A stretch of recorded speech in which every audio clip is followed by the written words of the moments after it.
Doctor Harun একজন অনেক বড় সায়েন্টিস্ট ছিলেন, ইংল্যান্ডের, বিভিন্ন আর্টিকেলে এসেছে, পেয়ে থাকতে পারেন। তেনার মুসলমান হওয়ার ওয়াকেটা অনেক চমৎকার ছিল। কিছু কথা থাকে যে মনে তাসির করে যায়, ছোট্ট কথা কিন্তু মনের মধ্যে রেখে যায়, থেকে যায়। তো তিনি হঠাৎ করে একদিন মনে করলেন যে দেখি 10 মিনিট একটু কম্পিউটারে বসে তিনি চিন্তা করলেন, একটু সার্চ দিয়ে আমার নবীর জীবনী একটু পড়ার জন্য যখন চেষ্টা করলেন, একটা হাদিস শুনলেন, সাথে সাথে আমার নবীর একটা হাদিস পড়ে তিনি কালমা পড়ে মুসলমান হয়ে গেলেন।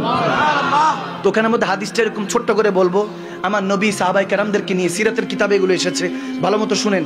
নবীজি হেঁটে যাচ্ছেন, ওই মুহূর্তে দেখতেছেন এক খাতুন, বৃদ্ধ মহিলা, বৃদ্ধা, তিনি বসে কান্না করছেন। আমার নবী যাচ্ছিলেন, সাহাবাদেরকে বলেন একটু দাঁড়াও, এই মাটা কেন কান্না করছে দেখো, তেনার পেরেশানি দেখো। তখন হুজুর, ইয়া রাসূলুল্লাহ, সামনে তো কাজ আছে, বলে কাজ পরে, আগে গরিবের দুঃখ দেখতে হবে, ঠিক কিনা? যখন কাছাকাছি গেল, মা কাঁদছেন কেন? বলে আনা গরিবুন ফাকিরুন, আমি গরিব, আমি, আমার এটাই আমার দোষ, আর কিছু না।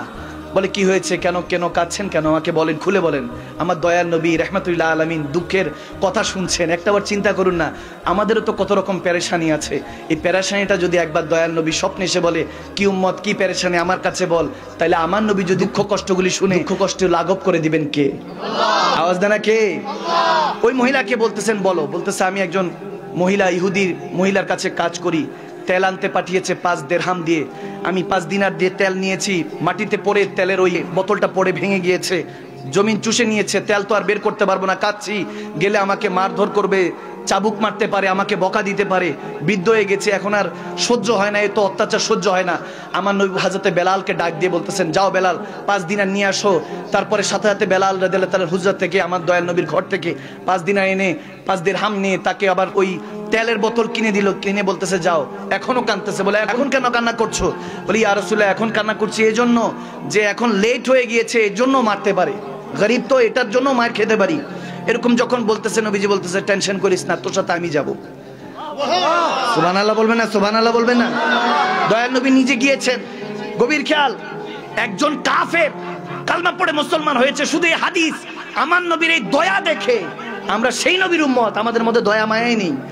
যখন আমার নবী গেলেন মদিনাওয়ালা, প্রথম মদিনাতে ইয়াসরিবে থাকতেছেন, মক্কা থেকে মদিনায় এসেছেন হিজরত করে, তখন মদিনা শরীফ নামকরণ হয় না, ইয়াসরিব তখন নতুন নতুন। ইহুদি নারী বলতেছে, একজন নুরানি ব্যক্তি আসলেন, আমি অনেক কঠিন দিলের ছিলাম, কিন্তু তিনি যখন নিচে তাকিয়ে বলতেছে, এ খাতুন, এই মহিলা কি আপনার কর্মচারী, আপনার এখানে কাজ করে? বলে হ্যাঁ। বলে এই মহিলা আসতেছিল, বোতলে তেল নিয়েছিল, কিন্তু পড়ে ভেঙে গিয়েছে, জমিন খেয়ে ফেলেছে, কান্না করছিল, তেল খরিদ করেছে, লেট হয়ে গিয়েছে, এজন্য আসতে দেরি হয়েছে, আপনি তাকে ক্ষমা করে দেন, আপনি তাকে ক্ষমা করে দেন। ওই ইহুদি নারী বলছে, আমার দিল পাথর ছিল, কিন্তু দয়াল নবী মুস্তাফা তিনি যখন জুবানে হাল দিয়ে কথাগুলি বলছিলেন, আমার দিলটা পরিবর্তন হয়ে গেল, আমার মনের মধ্যে কেমন যেন একটা নুরানিয়াত প্রবেশ করলো।